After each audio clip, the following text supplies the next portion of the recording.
ಮುಂದೆ ಜೈಲಿನಿಂದ ಬಂದ ನಂತರದಲ್ಲಿ ದರ್ಶನ್ ಅವರು ಏನಾದ್ರು ಕರ್ನಾಟಕದ ಸಿಎಂ ಆಗಿ ಏನೆಲ್ಲ ಬದಲಾವಣೆ ಮಾಡ್ತಾರೆ, ನಾನೇ ನಿಂತಿದ್ದೀನಿ ಅಂತ ನೀವು ನಮ್ಮ ಅಮ್ಮನಿಗೆ ಓಟ್ ಹಾಕ್ಬೇಕು ಅನ್ನೋ ಒಂದು ಮಾತು ಕೊಡ್ತಾರೆ.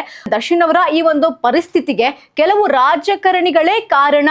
ಆ ದರ್ಶನ್ ರವರ ಸೆಲೆಬ್ರಿಟೀಸ್ ಏನಾದ್ರು ದರ್ಶನ್ ಅವರ ರಾಜಕೀಯ ಭವಿಷ್ಯವನ್ನ ತೀರ್ಮಾನ ಮಾಡ್ತಾರಾ?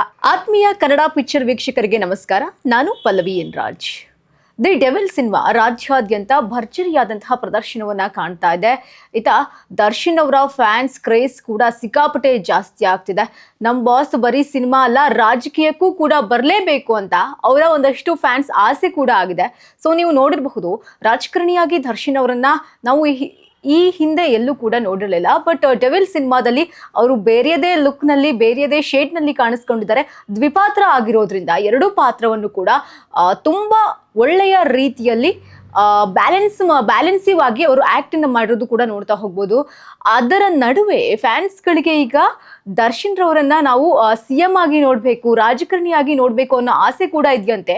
ಇದಕ್ಕೆ ಸಂಬಂಧಪಟ್ಟಂತೆ ಎಲ್ಲ ಒಂದು ಕಡೆ ಅವರ ಅಣ್ಣ ಆಗಿರುವಂತಹ ದಿನಕರ್ ಅವರು ಕೂಡ ಹೇಳ್ತಾರೆ, ಸೆಲೆಬ್ರಿಟಿಗಳ ಆಸೆಗಳಂತೆ ಅದೇ ದರ್ಶನ್ ಅವರ ಆಸೆ ಆಗಿದ್ರು ಆಗಬಹುದೇನೋ, ರಾಜಕಾರಣಕ್ಕೆ ಬಂದರೂ ಬರಬಹುದು, ಅವರು ಫ್ಯಾನ್ಸ್ ಏನು ಹೇಳ್ತಾರೆ ಅದನ್ನ ಏನು ಹೇಳ್ತಾರೆ ಅದನ್ನ ದರ್ಶನ್ ಅವರು ಕೇಳ್ತಾರೆ ಅನ್ನುವಂತಹ ಮಾತು ಎಲ್ಲ ಒಂದ್ ಕಡೆ ದರ್ಶನ್ ರವರಿಗೂ ಕೂಡ ರಾಜಕೀಯಕ್ಕೆ ಬರಬೇಕು ಅನ್ನೋ ಆಸೆ ಇದೆಯಾ ಅನ್ನುವಂತಹ ಒಂದು ಪ್ರಶ್ನೆ ಈ ಮಧ್ಯದಲ್ಲಿ ಹುಟ್ಟಾಕುತ್ತೆ.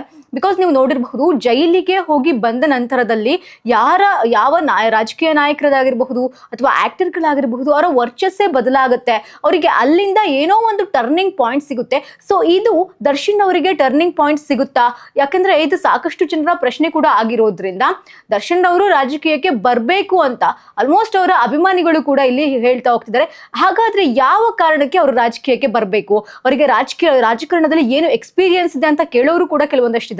ಹಾಗಾದ್ರೆ ಯಾವ ಕಾರಣಕ್ಕೆ ಅವ್ರಿಗೆ ಏನು ಎಕ್ಸ್ಪೀರಿಯನ್ಸ್ ಇದೆ ಅಂತ ನೋಡೋಣ. ಇದೇ ಕೆಲವು ವರ್ಷಗಳ ಹಿಂದೆ ಮಂಡ್ಯ ಕ್ಷೇತ್ರದಿಂದ ಸುಮಲತಾ ಅವರು ಎಲೆಕ್ಷನ್ಗೆ ನಿಲ್ತಾರೆ. ನಿಖಿಲ್ ಕುಮಾರಸ್ವಾಮಿ ಅವರ ವಿರುದ್ಧ ಸುಮಲತಾ ಅವರು ನಿಲ್ತಾರೆ. ಆ ಸಂದರ್ಭದಲ್ಲಿ ಏನಾಗುತ್ತೆ, ದರ್ಶನ್ ಅವರು ಹಾಗೆ ಯಶ್ ರವರು ಜೋಡೆತ್ತುಗಳಂತೆ ಆ ಸುಮಲತಾ ಅವರ ಬೆನ್ನೆಲುಬಾಗಿ ಅವರ ಬೆನ್ನ ಹಿಂದೆ ಇರ್ತಾರೆ. ಆಗ ದರ್ಶನ್ ಅವರು ಒಂದು ಸ್ಟೇಟ್ಮೆಂಟ್ ಕೊಡ್ತಾರೆ, ನಾನೇ ನಿಂತಿದ್ದೀನಿ ಅಂತ ನೀವು ನಮ್ಮ ಅಮ್ಮನಿಗೆ ಓಟ್ ಹಾಕ್ಬೇಕು ಅನ್ನೋ ಒಂದು ಮಾತು ಕೊಡ್ತಾರೆ.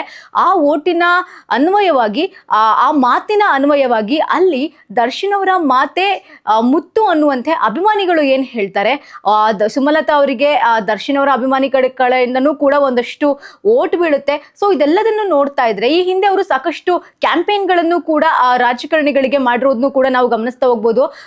ದರ್ಶನ್ ಅವರು ಕ್ಯಾಂಪೇನ್ ಮಾಡಿರುವಂತಹ ಎಲ್ಲಾ ರಾಜಕಾರಣಿಗಳು ಗೆದ್ದಿರುವಂತಹ ಇತಿಹಾಸ ಕೂಡ ಇಲ್ಲಿ ನಿರ್ಮಾಣವಾಗಿರೋದ್ರಿಂದ ಸಾಕಷ್ಟು ಎಕ್ಸ್ಪೀರಿಯನ್ಸ್ ಅವರಿಗೂ ಕೂಡ ಇರೋದ್ರಿಂದ ಈ ವಿಚಾರದಲ್ಲಿ ದರ್ಶನ್ ಅವರು ಏನಾದರೂ ರಾಜಕೀಯಕ್ಕೆ ಬರಬಹುದಾ ಅನ್ನೋ ಪ್ರಶ್ನೆ ಕೂಡ ವ್ಯಕ್ತವಾಗ್ತಾ ಇದೆ. ಸೊ ಅದನ್ನ ನಾವು ನೋಡ್ತಾ ಹೋಗೋದಾದ್ರೆ, ರಾಜಕೀಯಕ್ಕೆ ಎಂಟ್ರಿ ಕೊಡುವ ಇಂಗಿತವನ್ನ ಸಿನಿಮಾದ ಮೂಲಕ ದರ್ಶನ್ ಅವರು ಏನಾದರೂ ವ್ಯಕ್ತಪಡಿಸಿದ್ದಾರಾ? ಈ ಪ್ರಶ್ನೆ ಕೂಡ ಎಲ್ರಿಗೂ ಇದೆ. ಯಾಕಂದ್ರೆ ಏನು ಕತೆ ಅನ್ನೋದನ್ನ ನೀವು ಸಿನಿಮಾದಲ್ಲಿ ಹೋಗಿ ನೋಡ್ಬೇಕು. ಆದ್ರೆ ಡೆವಿಲ್ ಸಿನಿಮಾ ನೋಡ್ಕೊಂಡು ಬಂದವರಿಗೆ ಈ ಪ್ರಶ್ನೆ ಎಲ್ಲೋ ಒಂದ್ ಕಡೆ ರಿಲೇಟೆಡ್ ಆಗುತ್ತೆ. ಸಿನಿಮಾಕ್ಕೆ ಬರಬೇಕು ಅನ್ನುವಂತಹ ಒಂದು ಆಸೆನ ಸಿನಿಮಾದ ಮೂಲಕ ಏನಾದರೂ ವ್ಯಕ್ತಪಡಿಸಿದ್ದಾರೆ, ರಾಜಕೀಯ ಆಸೆಯನ್ನ ಅನ್ನೋದು ಕೂಡ ಇಲ್ಲಿ ನೋಡ್ತಾ ಹೋಗ್ಬೋದು. ನಿಜಕ್ಕೂ ದರ್ಶನ್ ಅವರು ಏನಾದರೂ ರಾಜಕೀಯಕ್ಕೆ ಎಂಟ್ರಿ ಕೊಡ್ತಾರಾ? ಎಂಟ್ರಿ ಕೊಟ್ರೆ ಹೇಗಿರುತ್ತೆ ನೋಡಿ, ಫ್ಯಾನ್ಸ್ ಇಮ್ಯಾಜಿನೇಷನ್ ಯಾವ ರೀತಿ ಇದೆ ಪ್ರತಿಯೊಂದನ್ನು ಕೂಡ ಫ್ಯಾನ್ಸ್ ಅಬ್ಸರ್ವ್ ಮಾಡುವಂಥದ್ದನ್ನು ಕೂಡ ನಾವಿಲ್ಲಿ ಗಮನಿಸ್ತಾ ಹೋಗ್ಬೋದು. ಈ ಪ್ರಶ್ನೆಗೆ ಹಲವು ಕಾರಣಗಳಿದೆ. ಈ ಹಿಂದೆ ದರ್ಶನ್ ಅವರು ಸುಮಲತಾ ಅವರ ಬೆನ್ನೆಲುಬಾಗಿ ನಿಂತಿರ್ತಾರೆ, ಅಲ್ಲಿಯೂ ಕೂಡ ಸಾಕಷ್ಟು ಕ್ಯಾಂಪೇನ್ಗಳನ್ನ ಮಾಡಿರ್ತಾರೆ. ನಾನೇ ಎಲೆಕ್ಷನ್ಗೆ ನಿಂತಿದ್ದೀನಿ ಅನ್ನೋ ರೀತಿಯಲ್ಲಿ ನೀವು ವೋಟ್ ಹಾಕ್ಬೇಕು ಅಂತ ಹೇಳ್ತಾರೆ. ಹಾಗೆಯೇ ರಾಜಕೀಯ ಅಂತ ಬಂದಾಗ ದರ್ಶನ್ ಅವರಿಗೆ ಸ್ನೇಹಿತರು ಇದ್ದಾರೆ, ಅಲ್ಲಿ ಒಂದಷ್ಟು ಸ್ನೇಹಿತರು ಕೂಡ ಇದ್ದಾರೆ ದರ್ಶನ್ ಅವರಿಗೆ. ಇದು ಕೂಡ ಒಂದು ಪ್ಲಸ್ ಆಗ್ತಾ ಹೋಗುತ್ತೆ. ಹಾಗೆಯೇ ಜನಪ್ರಿಯತೆ ಅನ್ನೋದು ಬಹಳ ಇಂಪಾರ್ಟೆಂಟ್ ಆಗುತ್ತೆ ಒಬ್ಬ ರಾಜಕಾರಣಿಗೆ.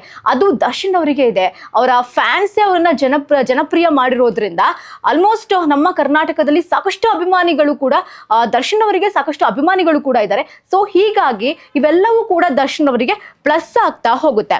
ಅಲ್ಲೂ ಕೂಡ ದರ್ಶನ್ ಅವರ ಸ್ನೇಹಿತರಾಗಿರಬಹುದು, ಅವರ ಆಪ್ತರಾಗಿರಬಹುದು, ಅವರು ಕೂಡ ರಾಜಕೀಯದಲ್ಲಿ ಇರೋದ್ರಿಂದ ಇವೆಲ್ಲವೂ ಕೂಡ ದರ್ಶನ್ ಅವರಿಗೆ ಪ್ಲಸ್ ಆಗುತ್ತಾ ಅನ್ನುವಂತಹ ಮಾತು ಕೂಡ ಇದೆ. ದರ್ಶನ್ ಅವರು ಬರುವಂತಹ ಸಾಧ್ಯತೆ ಹೆಚ್ಚೇ ಇದೆ ಅನ್ನುವಂತಹ ಮಾತುಗಳು ಕೂಡ ಈ ಸಂದರ್ಭಕ್ಕೆ ವ್ಯಕ್ತವಾಗ್ತಾ ಇರುವಂತದ್ದನ್ನ ನೋಡ್ಬೋದು.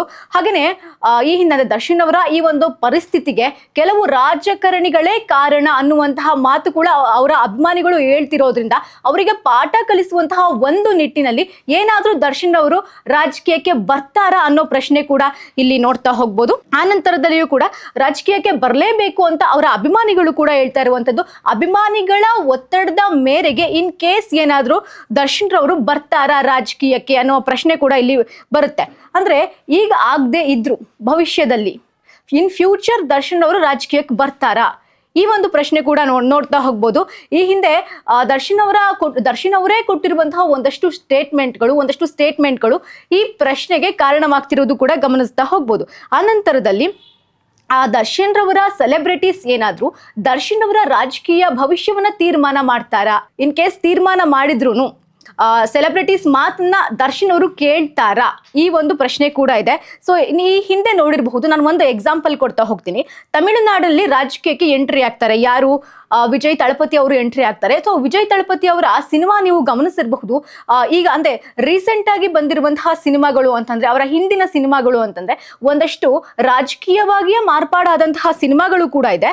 ಸೊ ಈ ಕಾರಣದಿಂದ ಅದೇ ರೀತಿಯಾಗಿ ದರ್ಶನ್ ಅವರು ಏನಾದ್ರೂ ಬರ್ತಾರಾ, ಅವರ ಹೆಜ್ಜೆಯನ್ನೇ ದರ್ಶನ್ ಅವರು ಪಾಲಿಸ್ತಾರಾ ಅನ್ನುವಂಥ ಮಾತು, ಅಂದ್ರೆ ಅನುಸರಿಸ್ತಾರಾ ಅನ್ನುವಂತಹ ಮಾತು ಕೂಡ ಇದೆ. ಅಂದ್ರೆ ಈ ಮೊದಲು ವಿಜಯ್ ಅವರು ರಾಜಕೀಯಕ್ಕೆ ಎಂಟ್ರಿ ಆಗುವಂತಹ ಮೊದಲು ಸಾಕಷ್ಟು ಸಿನಿಮಾಗಳನ್ನ ಮಾಡಿದ್ರು. ತಳಪತಿ ವಿಜಯ್ ಅಂತಾನೆ ಅವರು ತಮಿಳುನಾಡಲ್ಲಿ ಫೇಮಸ್ ಆಗಿದ್ರು. ಸೊ ಹೀಗಾಗಿ ಅವರ ಮಾರ್ಗದಲ್ಲಿಯೇ ಏನಾದ್ರೂ ದರ್ಶನ್ ರವರು ಬರ್ತಾರಾ, ಒಂದು ಫಾರ್ ಎಕ್ಸಾಂಪಲ್ ಒಂದು ಸಿನಿಮಾದಲ್ಲಿ ನಟಿಸಿರ್ತಾರೆ ವಿಜಯ್ ಅವರು, ಮರ್ಸೆಲ್ ಅಂತ ಒಂದು ಸಿನಿಮಾ. ಸೊ ಇದರಲ್ಲಿಯೂ ಕೂಡ ಅವರು ಸಾಕಷ್ಟು ರಾಜಕೀಯ ಭಾಷಣವನ್ನ ಮಾಡ್ತಾರೆ.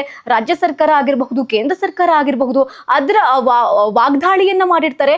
ಸೊ ಹೀಗಾಗಿ ಒಂದು ತಮಿಳುನಾಡಿನಲ್ಲಿ ವಿಜಯ್ ತಳಪತಿ ಅವರು ಸಿಕ್ಕಾಪಟ್ಟೆ ಫೇಮಸ್ ಆಗಿರುವಂತಹ ಹೀರೋ ಆಗ್ತಾರೆ.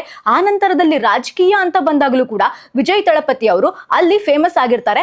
ವಿಜಯ್ ತಳಪತಿ ಅವರನ್ನ ಫ್ಯಾನ್ಸು ಕೈ ಹಿಡಿದು ನಡೆಸಿರ್ತಾರೆ. ಸೊ ಹೀಗಾಗಿ ನಮ್ಮ ಕರ್ನಾಟಕಕ್ಕೆ ಕಂಪೇರ್ ಮಾಡೋದಾದ್ರೆ ದರ್ಶನ್ ರವರಿಗೂ ಕೂಡ ಸಾಕಷ್ಟು ಜನ ಅಭಿಮಾನಿಗಳಿದ್ದಾರೆ. ದರ್ಶನ್ ರವರನ್ನು ಕೂಡ ಪ್ರೀತಿಸುವಂತಹ ಹೃದಯಗಳು ಸಾಕಷ್ಟಿವೆ. ಈಗ ಒಂದು ಸಿನಿಮಾ ಅಂತ ಬಂದಾಗ ನಟ ಇಲ್ಲದೆ ರಿಲೀಸ್ ಆಗಿರುವಂತಹ ಇತಿಹಾಸವನ್ನ ನಿರ್ಮಿಸಿದ್ದಾರೆ ದರ್ಶನ್ ಅವರು. ಸೊ ಹೀಗಾಗಿ ರಾಜಕೀಯಕ್ಕೆ ದರ್ಶನ್ ಅವರು ಏನಾದ್ರೂ ಎಂಟ್ರಿ ಕೊಟ್ರೆ ಒಂದು ಇತಿಹಾಸ ನಿರ್ಮಿಸ್ತಾರಾ, ಸಿನಿಮಾದ ಮುಖೇನ ಅವರು ತಮ್ಮ ಇಂಗಿತವನ್ನ ವ್ಯಕ್ತಪಡಿಸಿದ್ದಾರಾ ಅನ್ನುವಂತಹ ಪ್ರಶ್ನೆ ಈ ಕ್ಷಣಕ್ಕೆ ಅವರ ಅಭಿಮಾನಿಗಳಲ್ಲಿಯೂ ಕೂಡ ಬರ್ತಾ ಇರುವಂತದ್ದು, ಹಾಗೆ ರಾಜ್ಯದ ಜನಗಳಲ್ಲಿಯೂ ಕೂಡ ಬರ್ತಾ ಇರೋದು. ಸೊ ಹಾಗಾಗಿ ಅವ್ರೇನಾದ್ರೂ ರಾಜಕೀಯಕ್ಕೆ ಬಂದ್ರೆ ಅಲ್ಲಿನ ಪರಿಸ್ಥಿತಿಗಳು ಏನಾಗುತ್ತೆ, ಏನೆಲ್ಲ ಬದಲಾವಣೆ ಮಾಡಬಹುದು ಅನ್ನೋದು ಕೂಡ ಅವರ ಅಭಿಮಾನಿಗಳು ಹೇಳ್ತಾ ಇರುವಂತದ್ದು. ಸೊ ನಮ್ಮ ಚಿತ್ರರಂಗದಲ್ಲಿ ನೋಡ್ತಾ ಹೋಗೋದಾದ್ರೆ ನಟರಿಗೆ ಹಾಗೆ ನಟಿಮಣಿಯರಿಗೆ ಈ ರಾಜಕೀಯ ಅನ್ನೋದು ಹೊಸ ವಿಚಾರ ಅಲ್ಲ. ಈ ಹಿಂದೆ ನೋಡಿರಬಹುದು ನಾವು, ಉಪೇಂದ್ರ ಅವರು ಪ್ರಜಾಕೀಯ ಪಕ್ಷದ ಮೂಲಕ ಬಂದಿರ್ತಾರೆ, ಹಾಗೆ ಪೂಜಾ ಗಾಂಧಿ ಅವರು ಬಂದಿರ್ತಾರೆ, ಗೀತಾ ಶಿವರಾಜ್ ಕುಮಾರ್ ಅವರು ಇದ್ದಾರೆ, ಶಶಿಕುಮಾರ್ ಅವರು ಕೂಡ ಬಂದಿರ್ತಾರೆ. ಆ ನಂತರದಲ್ಲಿ ಒಂದು ಸಿನಿಮಾ ಅಂದ್ರೆ ಜಾಗ್ವಾರ್ ಮೂಲಕ ಬಂದಂತಹ ನಿಖಿಲ್ ಕುಮಾರಸ್ವಾಮಿ ಅವರು ಕೂಡ ಬಂದಿರ್ತಾರೆ. ಸೊ ಹೀಗಾಗಿ ದರ್ಶನ್ ರವರು ರಾಜಕೀಯದ ಇಂಗಿತವನ್ನ ಏನಾದ್ರೂ ಸಿನಿಮಾ ಮೂಲಕ ವ್ಯಕ್ತಪಡಿಸಿದ್ರ, ಸಿನಿಮಾದಲ್ಲಿ ಡೆವಿಲ್ ಸಿಎಂ ಆಗ್ತಾರೆ, ಹಾಗೆ ಮುಂದೆ ಜೈಲಿನಿಂದ ಬಂದ ನಂತರದಲ್ಲಿ ದರ್ಶನ್ ಅವರು ಏನಾದ್ರೂ ಕರ್ನಾಟಕದ ಸಿಎಂ ಆಗಿ ಏನೆಲ್ಲ ಬದಲಾವಣೆ ಮಾಡ್ತಾರೆ ಅನ್ನೋದೇ ಒಂದು ಪ್ರಶ್ನೆ ಆಗುತ್ತೆ ಸದ್ಯಕ್ಕೆ. ಸೊ ನೀವು ನೋಡ್ತಾ ಇರಬಹುದು, ಡೆವಿಲ್ ಸಿನಿಮಾದಲ್ಲಿ ಅವರ ಕ್ಯಾರೆಕ್ಟರ್ ಬಹಳ ವಿಶೇಷವಾಗಿದೆ, ಡಬಲ್ ಶೇಡ್ ನಲ್ಲಿ ಕಾಣಿಸ್ಕೊಂಡಿದ್ದಾರೆ. ಸೊ ಹೀಗಾಗಿ ರಾಜಕೀಯದ ಆಸೆಯನ್ನ ಸಿನಿಮಾದ ಮೂಲಕ ನಮ್ ಬಾಸ್ ವ್ಯಕ್ತಪಡಿಸ್ತಾ ಇದ್ದಾರೆ ಅನ್ನುವಂಥದ್ದು ಅವರ ಅಭಿಮಾನಿಗಳ ಒಂದು ಮಾತು. ಸೊ ಫೈನಲಿ ದರ್ಶನ್ ಅವರು ರಾಜಕೀಯಕ್ಕೆ ಏನಾದ್ರೂ ಬರ್ತಾರಾ ಅನ್ನೋದೇ ಇವಾಗಿರುವಂತಹ ಈ ಕ್ಷಣಕ್ಕಿರುವಂತಹ ಒಂದು ಬಿಗ್ ಕ್ವಶನ್ ಮಾರ್ಕ್ ಆಗಿದೆ. ಸೊ ಏನಾದ್ರೂ ಬಂದೆ ಏನ್ ಡೆವಲಪ್ಮೆಂಟ್ಸ್ ಆಗುತ್ತೆ, ಏನ್ ಬದಲಾವಣೆಗಳಾಗುತ್ತೆ, ಬರ್ತಾರಾ ಅನ್ನೋದನ್ನ ಕಾದ್ ನೋಡ್ಬೇಕಾಗಿದೆ. ಯಾಕಂದ್ರೆ ಅವರ ಫ್ಯಾಮಿಲಿ ಬ್ಯಾಕ್ ಗ್ರೌಂಡ್ ಹೇಗಿದೆ, ಹಾಗೆ ಅವ್ರ ಫ್ಯಾಮಿಲಿ ಮೆಂಬರ್ಸ್ ಏನ್ ಹೇಳ್ತಾರೆ ಅದನ್ನು ಕೂಡ ಅವರು ಪಾಲಿಸ್ತಾರೆ ಅನ್ನೋದು ಎಲ್ಲರೂ ಕೂಡ ಅನ್ಕೊಂಡಿರುವಂತದ್ದು. ಸೊ ದಿನಕರ್ ತೂಗುದೀಪ್ ಅವರು ಹೇಳಿರೋ ಪ್ರಕಾರ ಸೆಲೆಬ್ರಿಟೀಸ್ ಮಾತನ್ನ ದರ್ಶನ್ ಅವ್ರು ಕೇಳೋದು, ಅವ್ರಿಗೆ ಇಷ್ಟ ಇದ್ರೆ ಅವರು ಬರ್ತಾರೆ ಅನ್ನುವಂತಹ ಈ ಒಂದು ಸ್ಟೇಟ್ಮೆಂಟ್ ಕೂಡ ಸಾಕಷ್ಟು ಪ್ರಶ್ನೆಯನ್ನ ಈ ಕ್ಷಣಕ್ಕೆ ಹುಟ್ಟು ಹಾಕ್ತಾ ಇದೆ. ಸೊ ಹೆಚ್ಚಿನ ಅಪ್ಡೇಟ್ಗಳಿಗಾಗಿ ನೋಡ್ತಾ ಇರಿ ಕನ್ನಡ ಪಿಕ್ಚರ್.